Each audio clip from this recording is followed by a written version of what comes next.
Kisah dimulai menceritakan Cian Per, seorang pembunuh terkuat yang menghabiskan seluruh hidupnya dalam bayangan, melakukan pekerjaan kotor dan iklan, dan selalu berada di sisi saudaranya layaknya bayangan.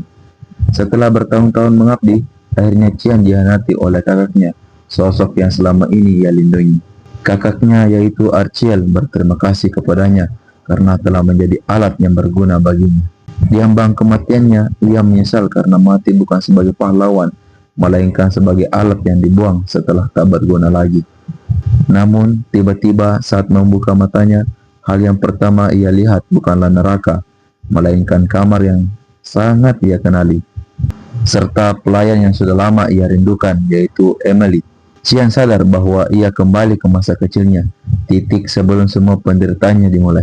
Saat itu adalah 1 tahun sebelum ia masuk akademi, tahun di mana keluarga Perth mengadakan latihan duel antara Cian dan saudara tirinya, Crans Perth. Ibunya adalah Margaret, sang istri Duke, sedangkan Cian hanyalah anak haram yang diasingkan. Di masa lalu, dalam duel tersebut, Cian dihajar habis-habisan dan menjadi bahan tertawaan semua orang. Duel itu pula yang membuat Sanduk tak memperhatikan Cian lagi. Berbeda dengan kehidupan sebelumnya, di mana ia pasrah dan patuh, kini Cian memiliki ingatan masa depan. Ia tahu siapa saja yang akan mengkhianatinya. Meski tubuhnya masih kecil, ia tetap membawa teknik dan insting pembunuhnya dari masa depan. Saat duel mulai, Cian dengan mudah mengalahkan Crans menggunakan teknik dan instingnya. Ia teringat bagaimana dulu Crans sering menindasnya sebagai hiburan. Bahkan penindasan itu berlanjut hingga akademi. Kini Cian berniat membalas dendam agar Crans tidak pernah lagi berani macam-macam padanya. Mulai dari itu, Cian bertekad menulis takdirnya sendiri dari nol. Setelah duel latihannya bersama Crans selesai, ibu tirinya Margaret sangat marah kepada Cian. Ia mengatai Cian bahwa anak haram tak seharusnya berada di situ. Cian pun sangat marah mendengar hal tersebut.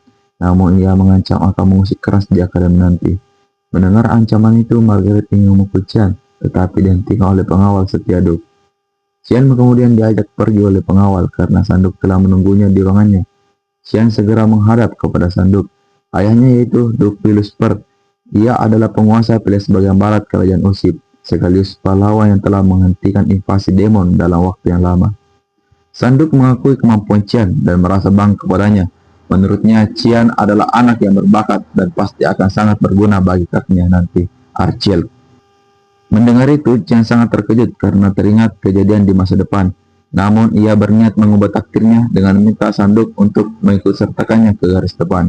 Sanduk pun menyetujui permintaan tersebut, dengan syarat bahwa dalam 1 bulan Cian harus membuktikan dirinya pantas turun ke medan perang. Cian semakin bersemangat mendengarnya. Namun pelayannya memperingatkan bahwa medan perang adalah tempat yang sangat berbahaya, penuh dengan monster mengerikan.